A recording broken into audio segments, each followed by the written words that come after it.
the last time you preached from a handheld? When was the last time I preached from a handheld? I've done it several times when something goes wrong, when the mic doesn't work or whatever. I'm sure I did it a couple of times at my last church, just when things didn't work, or like you know what? I bet it was we had a special service during Holy Week, either last year or the year before. We were in a different room. And we had a sound system in there, but all the mics were handhelds. There was no head mic. And so I did it there. And I was acutely aware of it when you have to do something else with your hands, like when you have to do communion, or if you're trying to like read from a Bible or something. I mean, it was pretty clever. That's where you're just like, I'm going to set this down and then just, here's the bread. Yeah. Well, and like in the traditional liturgy, you can break the bread when you're talking about it, but usually you do all of it. And at the end, they're like, here's this whole thing you say. Usually at 11 o'clock, since it's all more paraphrased and kind of mixed together, it's more casual, but I didn't know what to do. And of course, Leslie is trying to give me she's like leaning over, like, I think the mic is fixed. But at that point I was like, I've tried it twice and it didn't work. So even if it does work, like, I don't trust it at this point.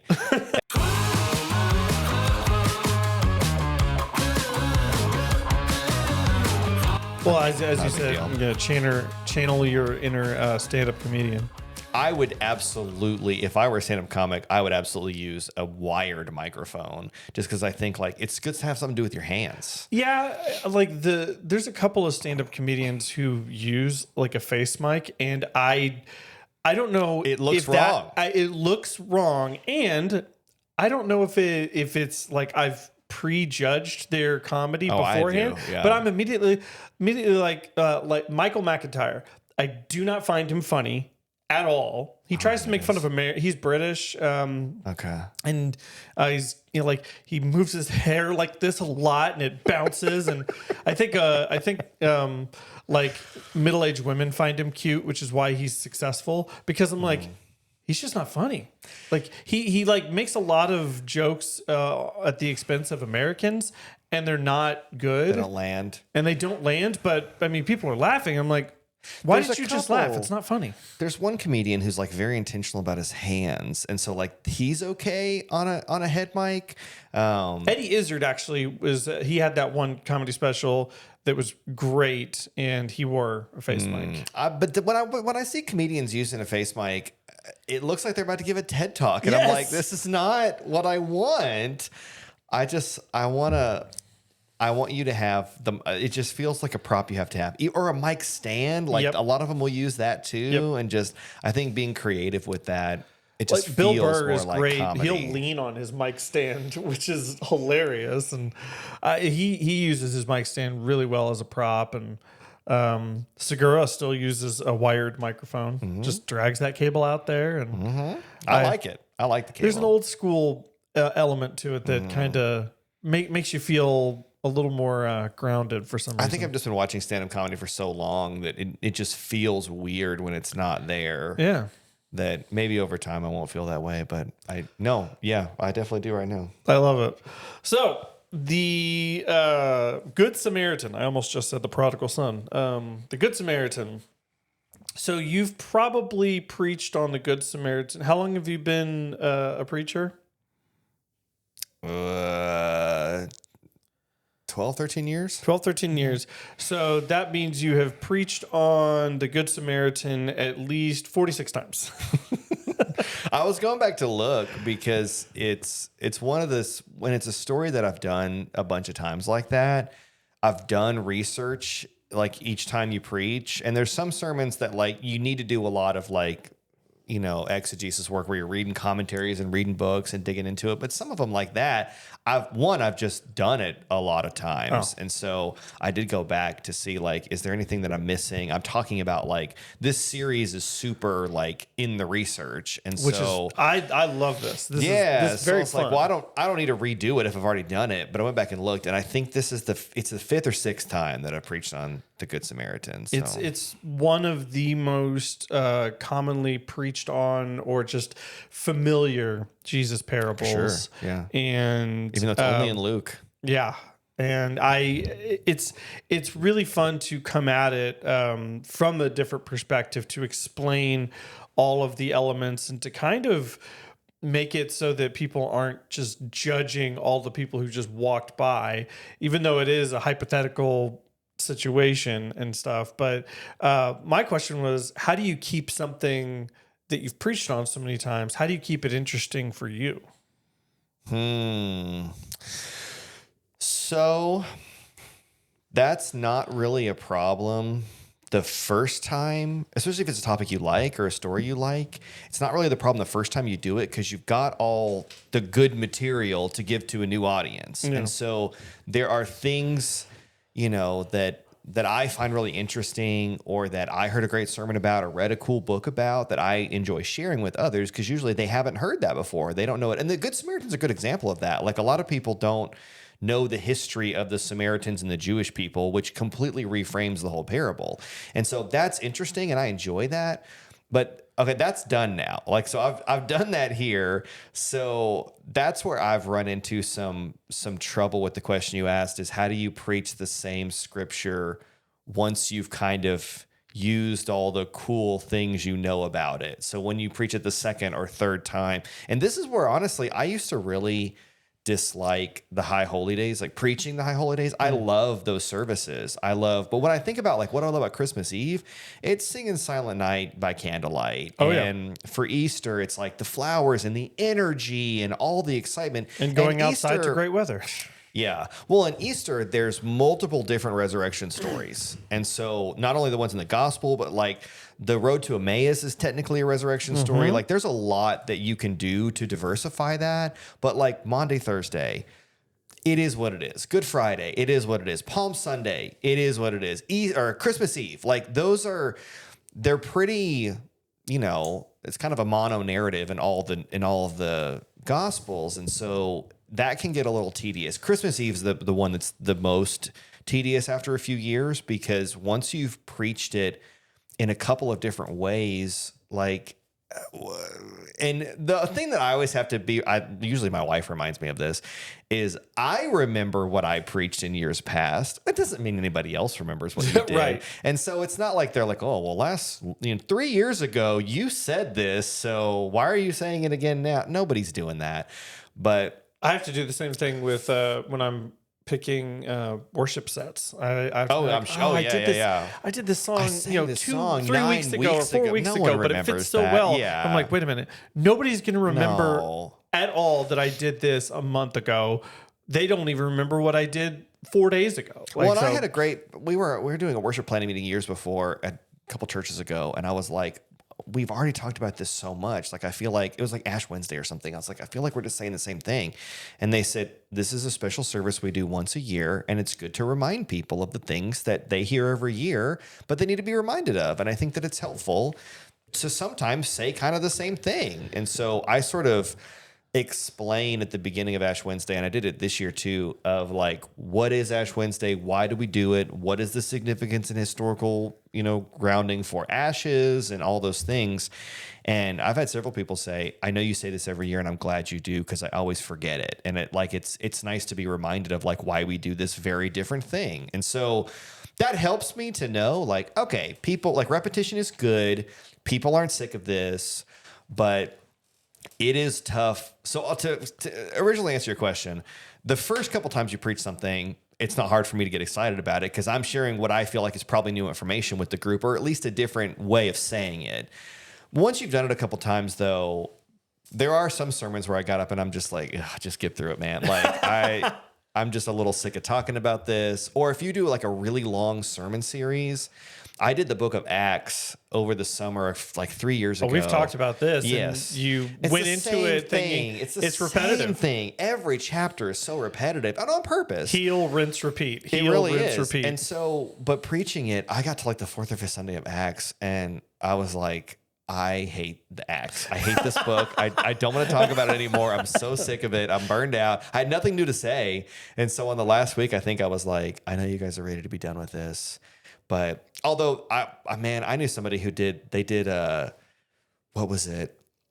they did the entire one of the Gospels, and they did like a chapter a week. So it went on for like Well, 27 weeks. The Village famously did the Book of Luke, and it was 58 weeks. And they took like a break, and like a 4 or 5 month break in the middle of it, but they were basically going chapter by chapter, and it's the longest of the Gospels. Long. And frankly, like the people at the Village, they were kind of sad when it ended. They were like, "No, we want more." And he's like, because they fell into Stockholm syndrome. "Yeah, I guess." Well, and Matt Chandler's response was, "It's not. It's still there. You can go read it anytime you want." That's right.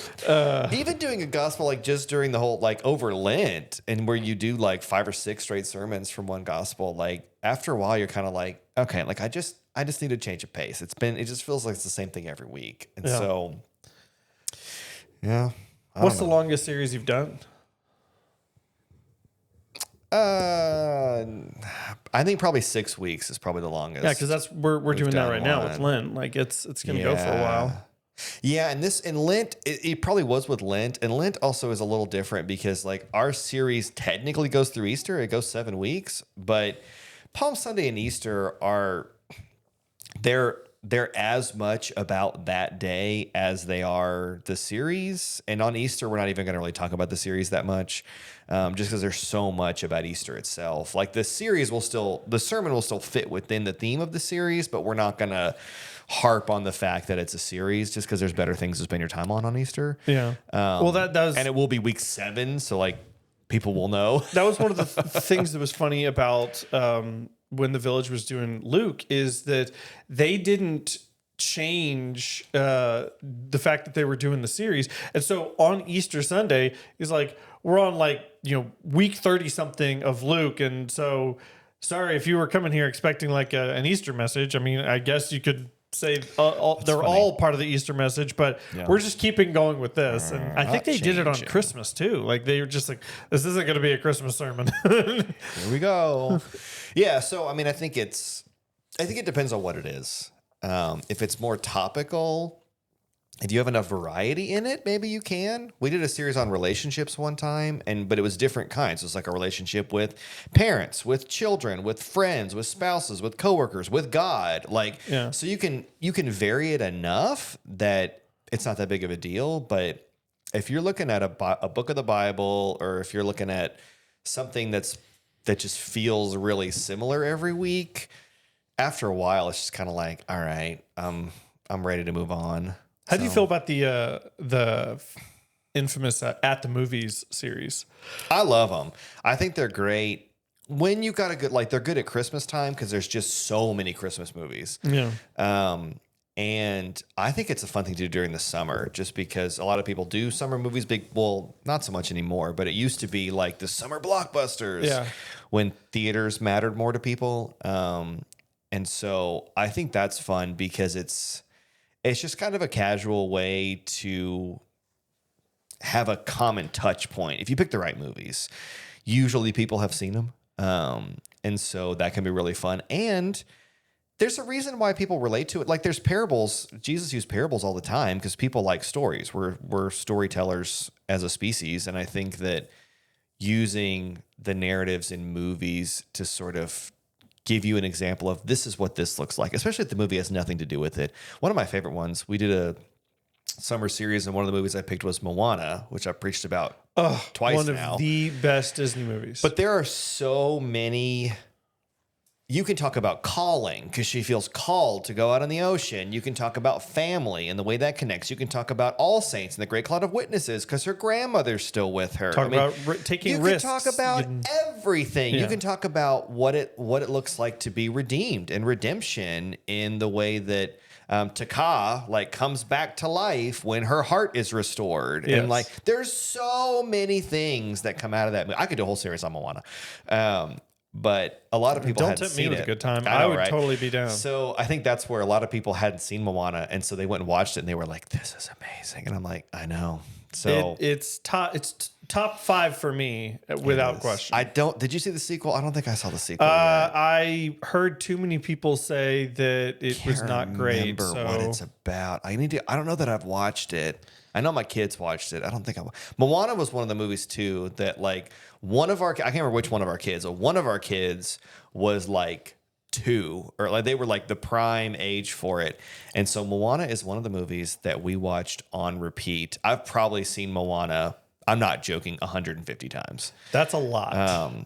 That and what's the other one we used to watch? It's Will Ferrell and what's his name is in it? Megamind. Yeah, we've probably watched Megamind 100 times, and which is kind of a deep cut, but like, Megamind's great. Our kids loved it. It's great. So for me, it was Aladdin. I was obsessed with Aladdin when I was a kid. I just could not get enough of it. Yeah. Watched that at the VHS. Watched that thing on repeat. Aladdin, Lion King. Yep. My gosh, that clip. Big ones. I'm pretty sure I saw that clip on Saturday morning while I was still sipping on coffee and just kind of doom scrolling while I was waking up. It was making the rounds because I saw that same clip and I was just like, "This is wild." Look, and he's been apparently. Oh my god! As I went to find the clip to use it, like that guy does stand up comedy too, and he's been talking about this song and how like it's so annoying that this is what it means for years. But like that like clip of the podcast, also to find it, it was like a 2-hour podcast. So I'm like scrubbing through the video, like, where is this moment where you talk about it? Because everything that I saw was all in like cell phone, like vertical format. And I'm like, I need the full video to show on Sunday. And so anyway, yeah, that cracked me up when I saw it. It's quite extraordinary that made it through. I mean, but it's now like one of the most iconic. They talk about in that podcast. They talk about a lot of other like things, like African based things in movies and how it comes out and like just what it's like to be. Because he's from Zimbabwe, I think. And so he was saying like what it's like to see the way that different African countries are portrayed in the movies in that space. So it was interesting. That's crazy. So through this process, you said you're in this particular series, you said you're doing a lot of research to kind of re-up things that are familiar, but you're like, okay, let's actually do ultimately the name of the series, looking at the world that was based behind the words of Scripture.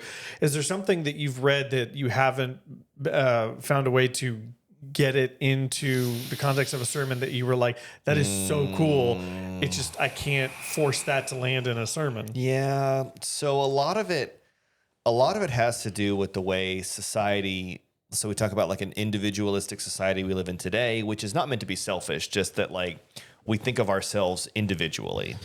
We're a part of groups, but we primarily define ourselves individually, and intentionally we do that. It's very much like, who do you want to be? And, we often have like coming of age rituals where you have to like, now you are an adult, go find your purpose, we want people to kind of define themselves separate from their family or these other groups they're a part of. It was the opposite. And that's only true for like modern American culture for the most part. And it's not even universal in American culture, but there are a lot of cultures even today that are still very collectivist. But in the scriptural times, like Hebrew tradition and their culture was very collectivist. So like your family name really mattered, and what your family did, where you were from, your religion, your nationality, all of that really mattered. And it sort of opened doors and empowered you, and also limited you, where you were going to do what your family did. You were going to marry who your family wanted you to marry. Like, those decisions were much more made by a group. But the other benefit of it is that you had a group. And so like you had people, you had your people, you had a community. Life was very communal. And we've noticed that, like, so Emma and I have 3 children, and finding babysitters has been increasingly difficult the more children we've had. Because like watching when Henry was our only kid and he was like, 6 months old, everybody wants to babysit a 6-month-old. They're so cute. They can't go anywhere. They can't do anything. Yeah. babysitting 3 elementary age nutballs, like who just have an unbelievable amount of energy. Nobody's really, banging down the door to sign up for that. Or when they were all toddlers, like, man, like you got to baby proof your house. And like, it's just very difficult. And so that's one where we've had those moments where we're like, man, it's great when we have like grandparents who can help or friends who can support. But there are some days where like we've gone through the like 2 or 3 people like who will watch our kids, who understand what that means, and we know them and we trust them and they know what they're getting into and they can handle 3 kids and all of that. Like there's just only so many people. And if we get through where we don't have anybody else, it's like, man, this is tough. What are we going to do? And we got to kind of figure out an alternative plan. Well, if you grow up in a collectivist society, that's not an issue because your whole family probably lives together. You've got neighbors and community, and you're involved in each other's lives in a very different way. Yeah. Whereas today, people live, your community also isn't geographically bound. And that's even kind of a newer thing in modern American culture, where you used to have, like a lot of churches I've worked in have been in like the downtown of kind of a small town. And one church I worked in, like the city funded half of the sanctuary back in the like 20s or whatever, because it was the largest like communal room, like meeting room in the city. And so it functioned as both like the church sanctuary and like if they had to have a big city meeting, it was also like City Hall met there. Like room. Everything was in that one place because they couldn't afford to build several different ones. And so there was a connection to it. And so churches were often in city centers. They were often sort of one of the kind of civic buildings that you were connected to because your community was very based around where you lived. Now people live where they want to, they work remote or they commute, and you live not necessarily in the neighborhood with the neighbors that you know. You live in the neighborhood where you can find a house, afford a house, the style of home you want. And you usually don't know your neighbors, or maybe you know a couple of them, but do you know them well enough to like, hey, we're going out of town, will you get my mail? Or like your kids are just going to, freely roam the streets and go into anyone's home. We're so much more nervous about that now. And so a lot of that is just the difference in the way society functions. And that bleeds over into the scriptures, whereas like what Jesus is using for the parables doesn't relate to a lot of our modern day life because we don't, most of us aren't shepherds. Most of us aren't, vineyard owners or farmers. And well, and so even if we know those things, like, we also just don't really understand how those jobs affected people's social status. We don't get like why is it a big deal that the shepherds were the first people to go see Jesus, or anything like that, and it's kind of hard to find a parallel. So because in many cases there just isn't a good parallel. Well, and I think probably the modern day equivalent would be similar to if you had somebody who we would think of does kind of like a lowly, dirty job. You're a garbage collector, or you're deliver the mail, or I'm just trying to think of like, not that I view these jobs in this way, but just like what society would describe as kind of like it's kind of hard to think of something that's jobs. Straight up you clean the sewers job for the street or whatever. If you were invited to go and be like the first person to welcome the newly inaugurated president in the Oval Office, that would be weird. That'd be like, weird. Why is some random, recycling factory worker from, Des Moines here in the like? What? That doesn't make any sense. So that's, I think, trying to create those modern parallels helps because you can wrap your mind around that. You're like, okay, I get how important like the presidency is, and like the sacredness of the White House or the Oval Office. And like, you would not expect just random person to be the first ones. Like, who's there? It's the maintenance crew from, Johnson High School in Phoenix, Arizona is going to be the first people to meet the newly, appointed Supreme Court justice. You'd be like, why? Like, that doesn't make any sense. And that's the same thing. Like, why these random shepherds? Because it seems like they're just random shepherds. Yeah. An angel's just like, hey, you guys. It never names who the shepherds are or like what the significance was or where. It just says there were shepherds tending their flock in a field at night. And it's not like these are the shepherds that are going to be Jesus's neighbors in Nazareth. Like, they're not near their home. They're down in Bethlehem. Come to think of it, we don't really know what happened after they went and visited Jesus. Like, you never hear. Like, just, I when you break it down like that, a lot of these stories are like, that is so random. Why did it happen that way? Yeah. And is there significance, or is that just a detail that just happened to be what happened? I would love to hear more about that. There's a book I'm reading right now that's it is, I forget what it's called, but it's Star Wars, kind of fan fiction for Star Wars, where people have taken the movies and someone has written, a bunch of different authors have written little short stories about like random side characters or random back characters. And so it's like, one of the like two stormtroopers on the ship at the very beginning of the first Star Wars when Vader comes in and arrests Leia.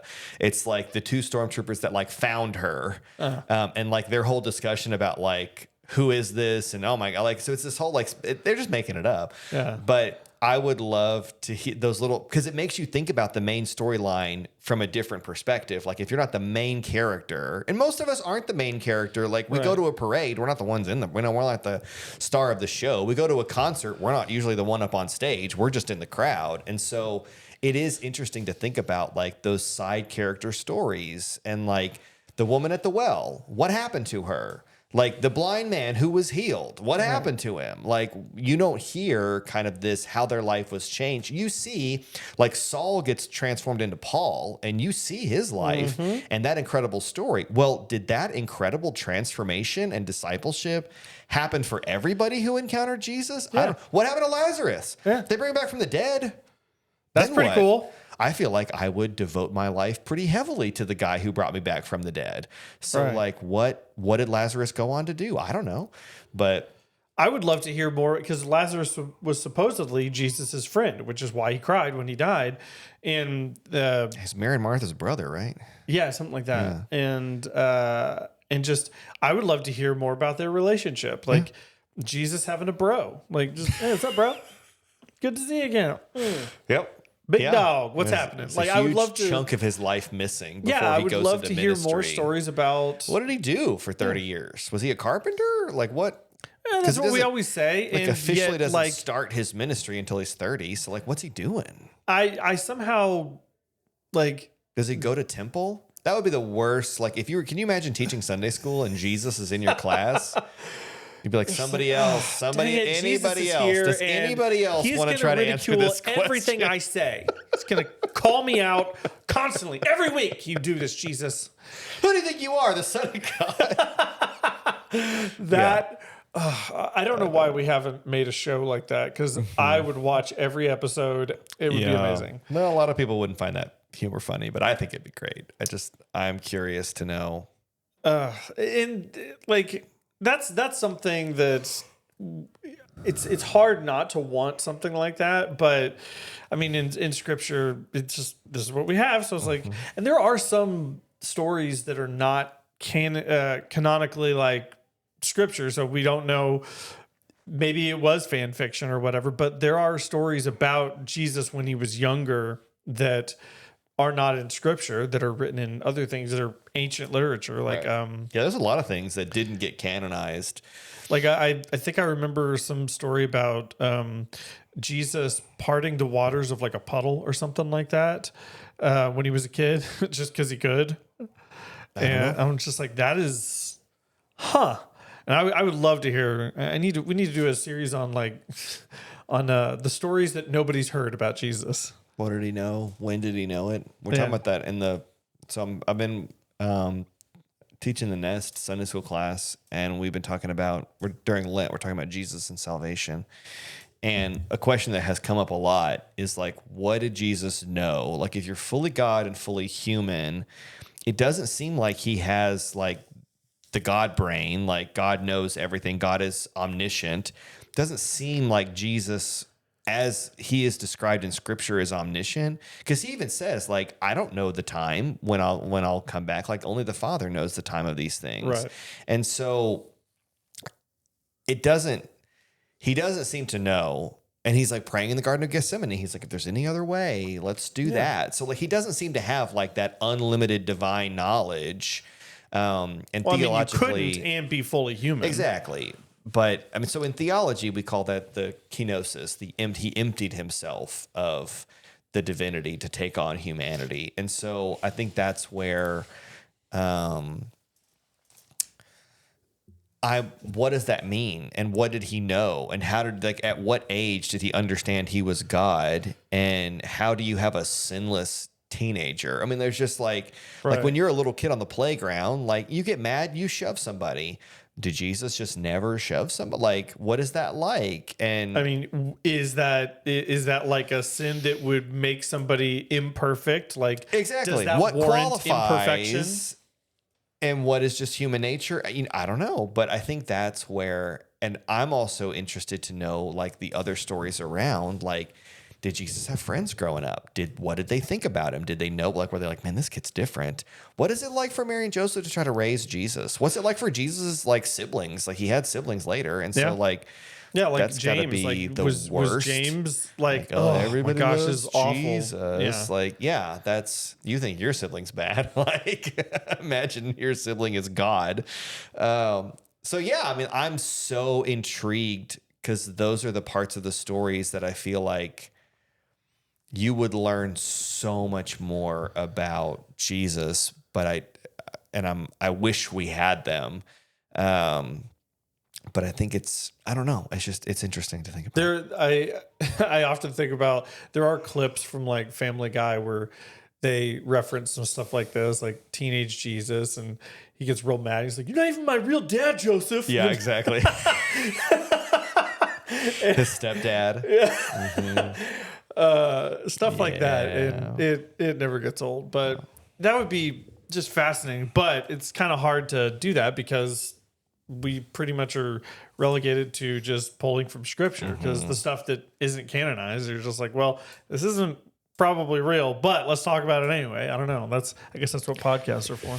I guess, but yeah, all to say, like, in most of the research I'm doing, it's just like the more you, and this is true of any sort of like very different culture or very different time period you research, is it's hard to conceptualize just how different things are. Because I think back to when I was a kid, or when I tell, like, you hear, people tell stories of, like when they were a kid. I remember the first church I worked in, I was like 20, and there was a woman who was 100. She was over 100. And I thought that was the coolest thing in the world, just like to be 100 years old. And so I would talk to her about, like, tell me, you have so many stories. Like, tell me what life was like. What is the craziest thing you've experienced? And I think I've shared this story before, but I asked her, like, in all of the history you've experienced, like, what was something that really stands out as like one of the most memorable things? And she was like, when the car came to town, that was pretty interesting. And I was like, I didn't know what she meant. I was like, what car are you talking? I didn't realize she meant the invention of the automobile. She was like, everybody was just like, why would you want that when you have horses? And I was like, that's like, and I think that was when it hit me just how, one, how old she was, and two, how a lot of things have not been around for very long. And so Emma talks about this a lot, because Emma she wears prescription glasses, and she says, I wonder, when I read in scripture that someone was blind, I always assume that meant like they can't see anything, like it's just darkness. But maybe they just had, like, maybe they were just nearsighted. Yeah. Like maybe they could see, but they couldn't really see well. Like everything was blurry, and they would have just like, would I have been a blind person in scripture? And I was like, you are pretty blind without your glasses. So I don't know. But it's little things like that like we don't even think about today. Somebody was mentioning the other day about how like a water heater is a very new invention.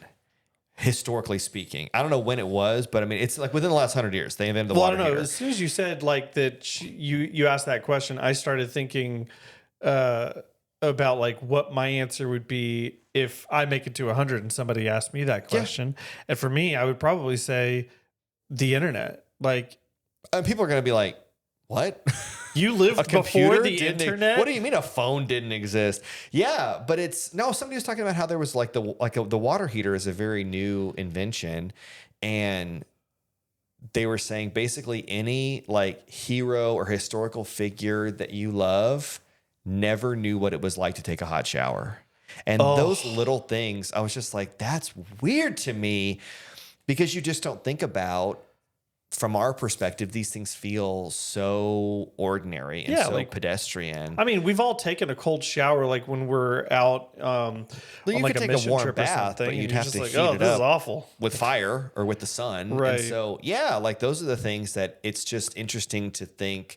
And so that's where it's hard to conceptualize just how long ago 2,000 years was. And that's just the New Testament. Wow. If you go back to the Old Testament, I mean, and that's where there's a lot of people have a lot of the struggle with the violence in the blood in the Old Testament. And I'm like, look, when you lived in the Old Testament, you grew your own food, you killed your own food, you had to prepare it. People died in your home, you had disease you just had to deal with. Like, our modern society is incredibly sanitized compared to 99% of human history. Yeah. And so, like, dealing with blood was an everyday thing. Yeah. Seeing death was an everyday thing. Seeing birth, like all of this was so common every day that, and a lot of the laws were about cleanliness. Like, you didn't eat shellfish because you would die. Yeah, Like, you would they get sick. couldn't preserve things like we could today. They didn't have tests like we did today. There was no, FDA back then. And so I think that's where it's hard to conceptualize, and even reading about it, you can't really get the picture of it,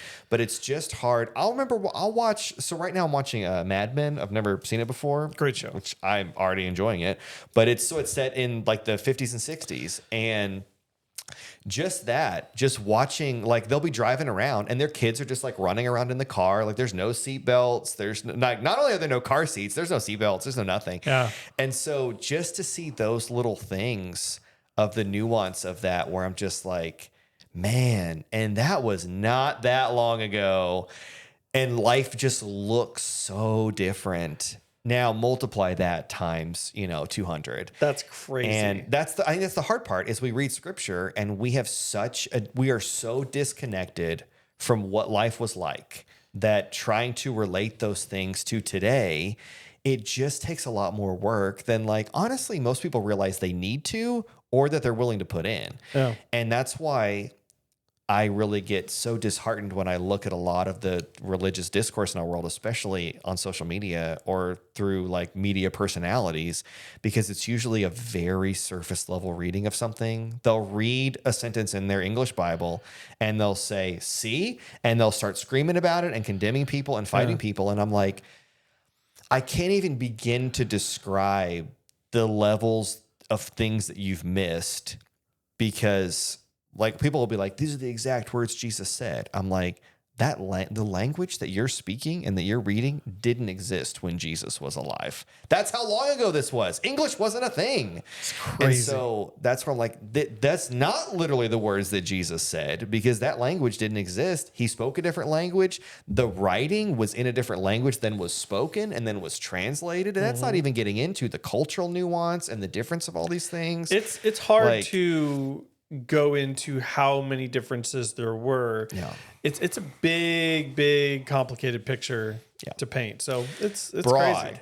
Read the Bible big, like a lot of these things. That's why Jesus was trying to boil everything down to say, like, these are the two important commandments. Love God, love your neighbor. And we fight about the tiniest minutia of things today based on scripture. Yeah. And I'm like, look, until you've mastered the first two, you're not ready to take on the rest of these things. Yeah.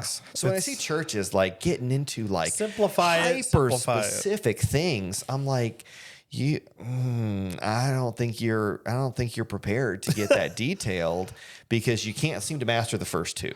And most of us struggle with mastering the first two. And so I think that's where the more I study and the more we do series like this, I think I'm just reminded, like, be humble, zoom out, realize you don't understand the context. This was fundamentally different. It is not a one-to-one comparison to today's world, and we're way more likely to get something wrong in trying to take it super specific than if we are to say, you know what? You know what I know for sure is I'm called to love people and not judge them. So if I'm doing anything that is not loving or judgmental, it doesn't matter how right I think I am in the doctrine, I'm doing it wrong. Yep. So let's stop here.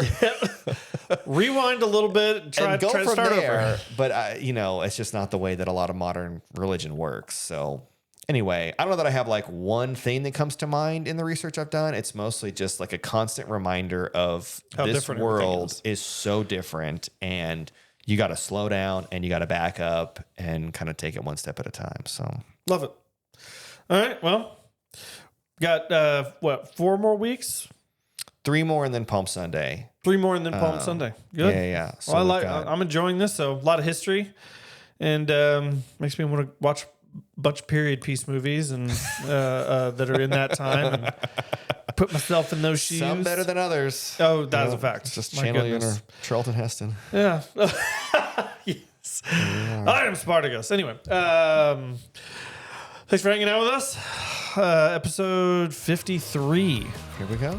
It's fun stuff. All right. Catch you next week. See y'all. Take it easy.